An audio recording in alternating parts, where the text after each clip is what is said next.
Bonjour, bonjour, bonjour et bienvenue dans les matins des leaders. Nous sommes dans les matins des leaders. Nous nous trouvons les lundis, les mercredis et les vendredis. Nous parlons de leadership, bien évidemment. Nous parlons de spiritualité ancestrale. Nous parlons de physique quantique. Nous parlons de manifestation.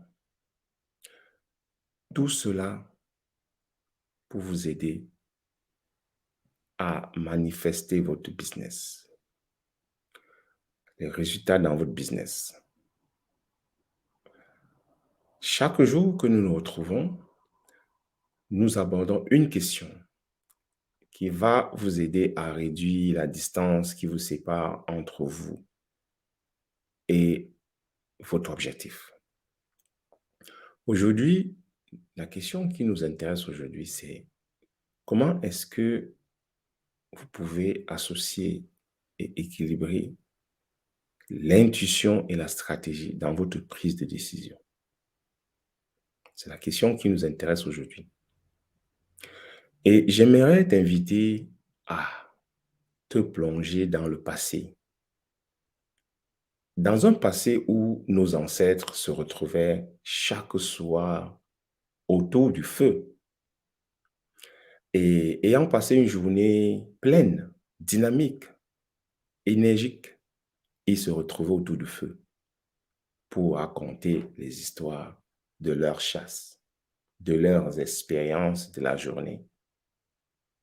Et donc, cette image, cette vision que nos ancêtres avaient de la vie, de pouvoir se retrouver autour du feu. Et tel parlait de son histoire de cueillette, l'autre parlait de son histoire de chasse, et ainsi de suite. J'aimerais que nous essayions de repartir dans ce temps, dans ce merveilleux temps, où ces histoires étaient vraiment excitantes. Et écoutons nos ancêtres raconter leur histoire. Prenons par exemple l'histoire de chasse. Lorsque nos ancêtres allaient à la chasse dans un passé lointain, qu'est-ce qu'ils avaient comme outils? Parfois, ils avaient que des outils rudimentaires. Parfois, ils se servaient des outils que eux-mêmes ils ont fabriqués. Et lorsqu'ils allaient justement à la chasse, c'était pour confronter la dureté de la nature. C'était pour confronter la férocité des animaux. Et parfois, ils n'avaient que leur courage et leur capacité à appréhender le danger, à contourner le danger et à faire face au danger. Dans cet univers où à chaque fois était mêlée excitation et dangerosité, curiosité, tout cela, ça faisait d'eux des personnes vraiment vulnérables, mais en même temps des personnes extrêmement courageuses. Imaginons un peu comment ils chassaient dans ces conditions. Imaginons ce qu'ils avaient comme outil, comme information sur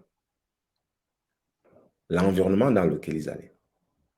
Cet environnement était plein d'animaux sauvages, d'animaux forestiers. Imaginons des lions, des, des, des gorilles, des éléphants, des animaux euh, vraiment féroces. Et qu'est-ce qu'ils avaient? Ils avaient que leurs outils rudimentaires pour chasser. Et parce qu'ils avaient l'obligation de chasser, l'obligation de ramener le gibier à la maison pour nourrir la famille, ils n'avaient pas de choix. Mais il y a un élément qui est important dans cet univers, dans cette activité qu'ils faisaient. Ils avaient aussi la capacité de se connecter à la nature, de vivre en symbiose avec la nature, de comprendre la nature, d'interpréter la nature. Et qu'est-ce qu'ils utilisaient pour interpréter la nature? Leur connaissance passée, leurs histoires passées, mais aussi leur capacité à ressentir la nature, à se connecter à la nature dans laquelle ils vivaient. Donc, c'était un monde où il y avait une unicité, une symbiose de tout ce qui existait. Et dans ce monde, ils arrivaient à s'en sortir, à trouver leur épingle du jeu. Très souvent, ce qui les guidait, c'est ce qu'on appelle aujourd'hui l'intuition. Ils avaient la capacité de recevoir les informations de leur environnement à travers les instincts, à travers les perceptions. Ces perceptions qui n'étaient pas forcément visibles, des perceptions qui les permettaient justement d'avoir des informations de l'intérieur vers l'extérieur. Parfois, juste le changement du vent, juste l'apparition du soleil, parfois juste la tempête qui s'élevait, leur donnait l'information sur l'environnement dans lequel ils se trouvaient. Ils étaient complètement connectés à l'environnement dans lequel ils étaient. Ça, c'était l'univers de nos ancêtres. Il fallait prendre des décisions rapides parce que dans cet univers, tout pouvait arriver avec des animaux féroces, avec des situations difficiles. La décision devait être rapide. Mais qu'est-ce qu'ils faisaient que nos ancêtres se trouvaient, s'en sortaient dans cet environnement où il y avait le danger en permanence? Parce ils avaient la connaissance de l'environnement. Et cette connaissance de l'environnement était liée non seulement à leurs expériences personnelles, mais aussi à la connexion avec l'univers, la connexion avec le vent, la connexion avec le soleil, avec tout ce qui se trouvait en connexion avec les arbres, la connexion avec les herbes. Ils avaient la possibilité d'utiliser tout ce qui a été à leur possession, tout ce qui était à leur disposition pour pouvoir justement arriver à leur fin. Et nous connaissons toutes les belles histoires de chasse de nos ancêtres. Et ces histoires-là, nous avons hérité ces histoires. Maintenant, avec le temps qui passe, il y a de moins en moins de connexions, de moins en moins de connaissances de la nature, et l'homme va entrer maintenant dans un cycle, dans une ère où on va commencer à rationaliser les choses, à rationaliser les informations, à chercher à comprendre à partir de son mental. Parce que cette connexion-là étant coupée, toujours en train de chercher à avoir les résultats, les hommes de notre époque vont commencer à récolter les données, à classifier les données, à organiser les données. Et justement, nous nous trouvons dans cette période aujourd'hui où tout est logique, tout est organisé, tout est expliqué. Et lorsqu'il n'y a pas d'explication à un phénomène qui se trouve, qui se passe autour de nous, nous sommes perdus. Mais comment est-ce que nos ancêtres s'en sortaient lorsqu'ils n'avaient pas une organisation, lorsque les données qu'ils avaient de leur environnement n'étaient pas classifiées, organisées dans les feuilles Excel, dans les plateformes de recherche et tout ça là? Comment est-ce qu'ils faisaient pour s'en sortir? Ils étaient connectés. C'est ça qui faisait la différence entre nos ancêtres et nous. Nos ancêtres étaient connectés. Ils étaient connectés à l'environnement dans lequel ils étaient. Et la différence, la grosse différence avec notre époque, c'est que nous sommes déconnectés.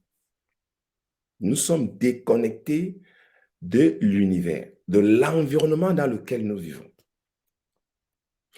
Nous faisons l'agriculture déconnectée. Nous faisons le business déconnecté. Nous prenons des décisions déconnectées. Quelle que soit l'activité que nous faisons, nous utilisons notre mental pour prendre des décisions. Bien évidemment, notre mental est limité. Notre mental n'a pas la capacité de naviguer l'environnement dans lequel nos ancêtres étaient. Parce qu'il y avait quelque chose au-delà du mental. Il y avait quelque chose qui leur permettait justement d'accéder à l'information que notre mental n'a pas. Et donc, pour compenser à cela, nous allons mettre les données, rassembler les données dans une entreprise, dans une organisation. Qu'est-ce qui va faire et qu'est-ce qui va aider les leaders à prendre les informations? Ce sont les données de l'entreprise, les données de la vente, les données de la production, les données de, du marketing, les données du marché. Toutes ces informations réunies permettent de prendre une décision stratégique. Une décision justement qui va permettre à ce que l'entreprise puisse avancer. Tout cela est bon parce qu'évidemment, nous sommes dans un monde déconnecté. Nous sommes dans un monde où nous ne sommes plus connectés à notre client. Nous ne sommes plus connectés à l'environnement dans lequel l'entreprise est. Et nous sommes donc obligés de rassembler les informations. La question que je veux te poser, mon cher leader, est-ce que les informations que tu détiens de ton entreprise peuvent te permettre de prendre les meilleures décisions pour avancer? Très souvent, c'est non. Très souvent, c'est non. Que représentent les informations? Les informations représentent le passé. Ce sont les expériences passées.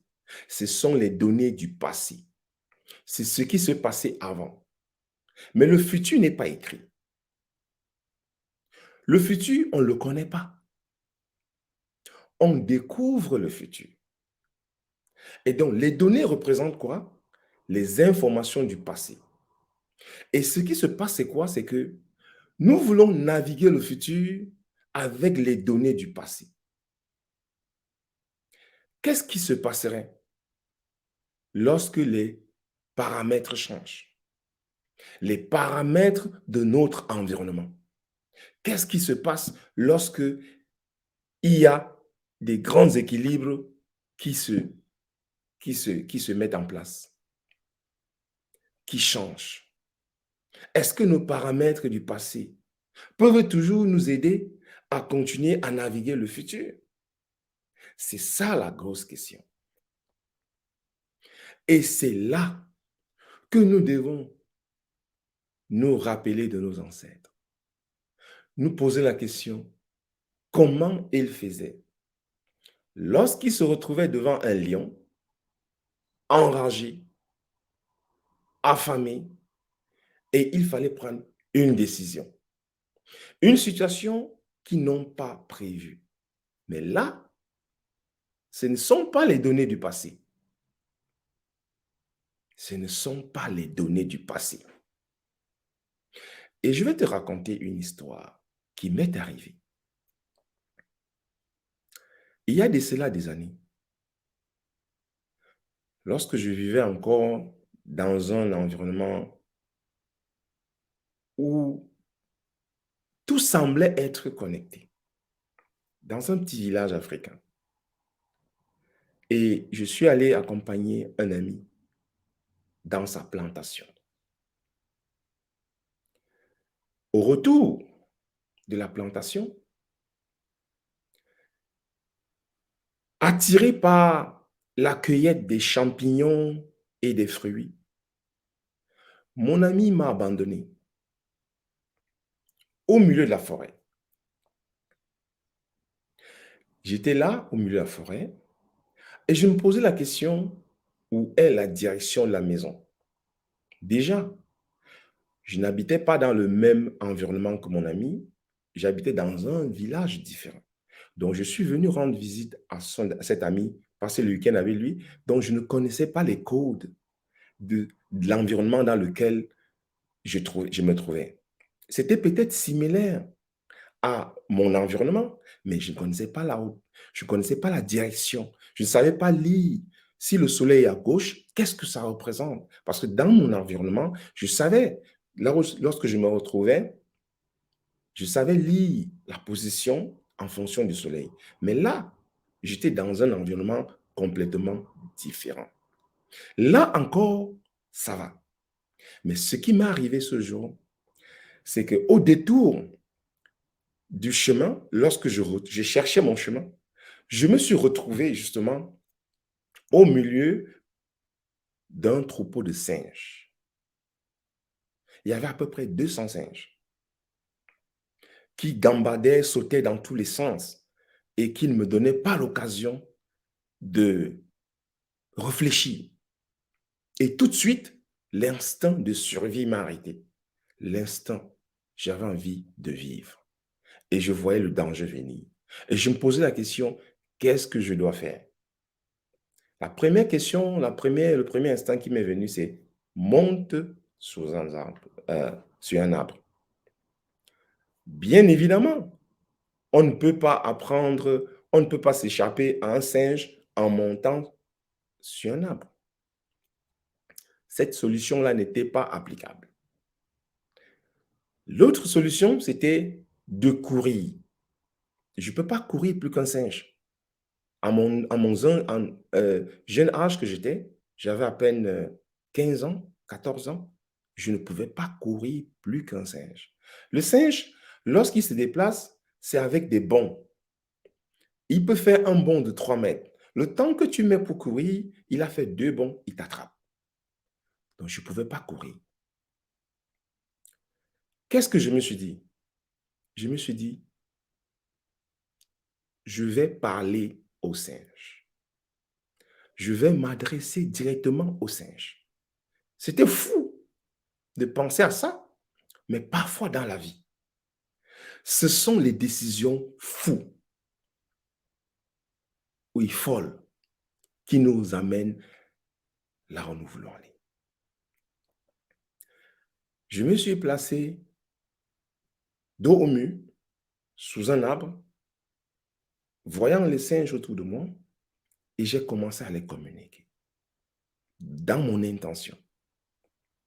Mon intention que je les communiquais, c'était quoi? Je suis votre ami. Je ne suis pas un danger pour vous. Je veux vivre comme vous. Tout ce que je veux, c'est de vivre. Je ne suis pas là pour vous faire du mal. D'ailleurs, nous sommes de la même espèce. J'ai parlé dans mon cœur, avec toute la peur, mais j'avais confiance. Je parlais dans mon cœur. Je me parlais à moi-même. Et en même temps, je dirigeais cela vers les singes. Après peut-être 2 minutes ou 3 minutes que j'ai commencé à parler, qu'est-ce que j'ai observé? J'ai commencé à observer comment les premiers singes qui étaient là, les bébés singes qui étaient là, ont commencé à se reculer. Parce qu'il y avait les bébés singes, les plus grands, les plus adultes, et tout ça. Ils ont commencé à se reculer. Ils ont commencé à se reculer tout doucement. Et leurs parents aussi ont commencé à se reculer. C'était comme si, imagine un peu, lorsque les Juifs, l'histoire des Juifs qui ont ouvert la mer et qui sont passés dans la mer. Pour moi, c'était comme ça. C'était une libération pour moi. Lorsque j'ai vu comment, un à un, ils ont commencé à se déplacer. Et je me suis retrouvé seul avec mon intention. J'étais bien évidemment étonné, mais aussi heureux d'être en vie. Ça, ce sont des solutions qu'on applique et qu'on n'a pas d'histoire, on n'a pas de mémoire d'une telle situation dans le passé. Et ça, c'est ce qui arrive très généralement à des chefs d'entreprise, à des leaders, lorsqu'ils se retrouvent dans une situation où ils ne savent pas comment prendre la décision en fonction des données. Si je consultais mes données, c'est ce que j'ai fait au début, c'est de fuir. Quand on est en danger, on fuit. Ou bien on essaie de s'échapper au danger. D'après les données que j'avais, je ne pouvais pas m'en sortir. Si je fuyais, je montrais ma faiblesse aux animaux, aux singes, et donc ils devaient m'attaquer. Mais parce que j'ai montré le courage et j'ai été créatif face à la situation, je me suis sorti vivant. Aujourd'hui, la question que nous posons, c'est comment apporter un équilibre entre la stratégie et l'intuition. Très souvent, la stratégie vient des enfants, d'ensemble des données que nous avons. Alors que notre intuition vient de l'intérieur, vient de la connexion avec nous-mêmes. Et nous devons savoir faire la part des choses. Nous devons savoir prendre des décisions dans notre vie, dans notre organisation, entre les données que nous avons du passé et justement notre intuition, la voix intérieure, notre voix intérieure. Et parce que nous vivons dans un monde rationalisé, dans un monde où il n'y a plus place à l'improvisation, nous avons l'impression que nous ne pouvons rien faire devant les situations complexes. Mais si nous nous rappelons de des histoires de nos ancêtres, nous allons comprendre qu'à chaque situation, nous pouvons toujours nous connecter et trouver une solution. Qu'est-ce que les chefs d'entreprise, les leaders d'aujourd'hui ont besoin? Ils ont envie d'être capables de prendre des décisions rapides. Ils ont envie d'être en mesure d'anticiper des changements qui arrivent dans ce monde qui est en plein bouleversement. Ils ont envie d'être toujours en avant, d'être créatifs, d'avoir la croissance dans leur business. Ils ont envie d'explorer d'autres pistes de recherche. Ils ont envie de donner encore plus de valeur au marché. Mais tout cela n'est possible que si ils arrivent à se reconnecter. Les données de l'entreprise, les expériences du passé nous aident à comprendre le passé et le présent. Mais pour naviguer le présent et le futur, nous avons besoin d'activer notre connexion. Parce que le futur, c'est quelque chose que nous ne connaissons pas. C'est quelque chose de nouveau. Et dans le domaine, dans la vie comme dans l'entreprise, il y a toujours des situations imprévues, des situations que nous ne connaissons pas, que nous n'avons pas enregistrées dans nos données. Et c'est là où notre connexion est importante. La connexion avec nous-mêmes. La connexion avec qui nous sommes profondément. Un peu comme nos ancêtres le faisaient bien dans le temps. Cette connexion, justement, va nous permettre de trouver de nouvelles opportunités.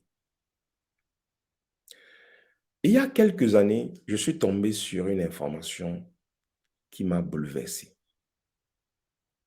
Il y a un monsieur qui travaillait pour une entreprise de forage de pétrole. Et quel était son rôle dans cette entreprise? Son rôle était de détecter les nouveaux sites et gisements de pétrole. Comment il y procédait? C'était un monsieur qui était connecté et il avait la capacité de ressentir les énergies, la capacité de se connecter aux différents éléments qui se trouvent dans le sol et de détecter les fréquences. Parce que nous vivons dans un monde énergétique de fréquences. Et il avait la capacité de ressentir les fréquences. Lorsqu'il y a de l'or dans un espace, dans un soutien, il avait la capacité de ressentir la fréquence de l'or. Il avait la capacité de ressentir la fréquence du pétrole. Il avait la capacité de ressentir la fréquence du diamant. Et donc, l'entreprise lui payait des millions de dollars juste en ressentant les fréquences, sans équipement, sans appareil. Donc, lorsqu'il y avait un projet de forage et que on trouvait déjà qu'il y a un site à explorer, il arrivait, il explorait avec sa connexion et il indiquait où se trouvait le, le matériel. Et avec une précision, d'une précision extraordinaire, l'entreprise venait creuser et trouver exactement à l'endroit où il avait indiqué le matériel qu'il cherchait. Il était connecté. Il n'avait pas besoin de réunir les informations pour savoir où se trouvait le diamant, l'or et ainsi de suite. Toi aussi, tu peux être connecté. Toi aussi, tu peux vivre en étant connecté à toi-même. Tu peux le faire. Mais la société nous a fait comprendre que toutes ces questions, toutes ces informations n'étaient pas utiles pour nous. Et que nous devons être logiques, organisés, carrés. Et que si nous ne prenons pas les informations à partir de ce qui est logique, à partir de la connaissance, de ce que nous connaissons déjà, de ce que nous ne connaissons pas, nous n'allons pas avoir le résultat. Et face à un monde qui est en plein bouleversement, beaucoup de leaders sont à la plaque parce qu'ils sont déconnectés à la réalité. Je vais te poser une question simple. Lorsque tu t'écoutes et que observes la manière dont tu prends les décisions dans ta vie, dans ton entreprise, quelle est la part de l'intuition et quelle est la part des données que tu utilises pour prendre les décisions? Qu'est-ce que, d'après tout ce que nous avons appris ce matin ou aujourd'hui, qu'est-ce que tu feras différemment dans les jours à venir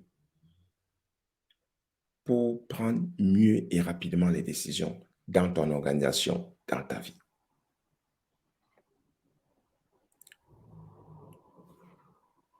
Nous avons une masterclass qui aura lieu vendredi.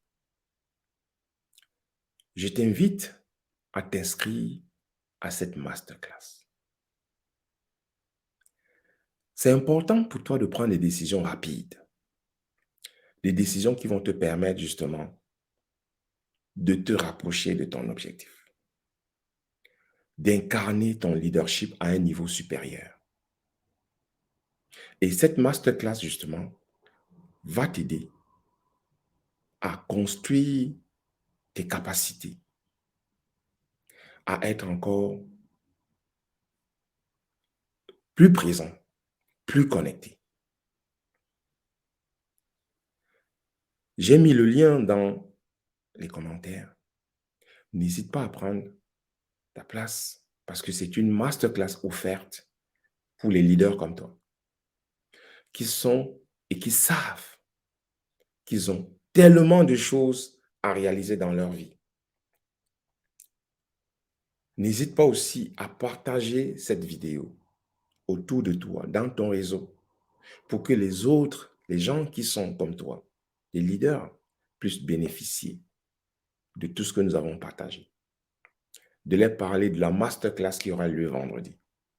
Et comme ça, là, nous allons nous retrouver, comme nos ancêtres se retrouvaient autour du feu, pour partager le festin, les histoires de nos chasses. Et nous allons pouvoir continuer à nous élever notre leadership. Donc, je te souhaite une journée positive et productive. Et n'oublie jamais que quelle que soit la situation dans laquelle tu vis, tu es un être formidable, un être illimité qui est capable de réaliser de belles choses. N'oublie jamais cela, quelle que soit la situation dans laquelle tu es, dans ta vie privée ou bien dans ton organisation. Bonne journée à toi.